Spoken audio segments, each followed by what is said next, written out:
Happening now, breaking news. More fallout from the fatal police beating of Tyre Nichols. The Memphis Fire Department just revealed that 3 employees who responded to the scene have been fired. I'll get reaction from an attorney for the Nichols family. Let's discuss what's going on with an attorney for Tyre Nichols' family, Antonio Romanucci. Antonio, thank you so much for joining us. I want to talk to you about all these late-breaking developments, but first, how is Tyre Nichols' family doing tonight? Well, they're really taking some time to absorb everything that's going on because, as you can see, Wolf, this story keeps developing, not even day by day, but almost hour by hour. Certainly the breadth of this investigation as it now extends not only to Memphis Police Department, but the Shelby County Sheriff's Department, the Memphis Fire Department and its firefighters and EMTs.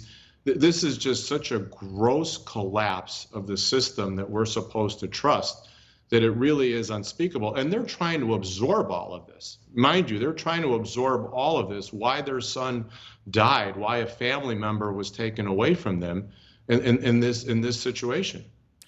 Yeah, as you know, we learned just a little while ago that 3 Memphis Fire Department personnel, EMTs, as you correctly point out, have now been fired as well. You say that everybody on that scene, whether they were police, fire, EMT, everybody was complicit in the death of Tyre Nichols.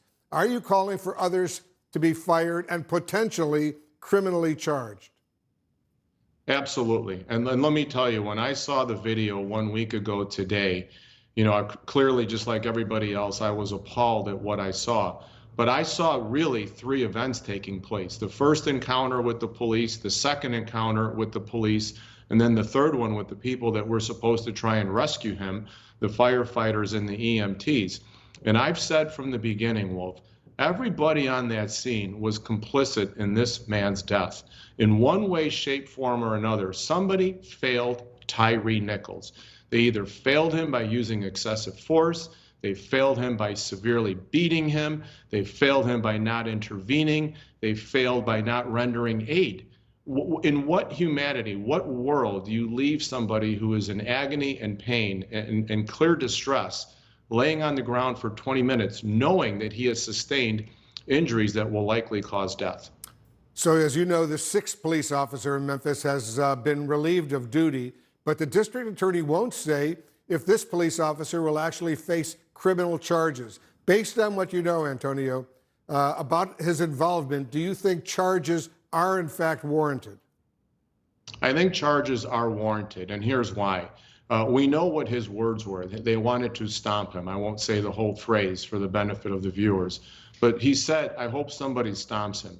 Clearly, I look at that as an ignition source. He was somebody, if he has any command position at all, which we don't know yet that if he does, but if he has any command position at all on that scene, that would be considered an order. And if somebody is ordering a stomp, we really have a problem with the whole system. We really see what's called ratification here. This unit thought that it could work with impunity and that they would operate under a code of silence amongst all of them. So there is no doubt that criminal charges would be warranted against this individual. Antonio Romanucci, Antonio, thank you very much for joining us.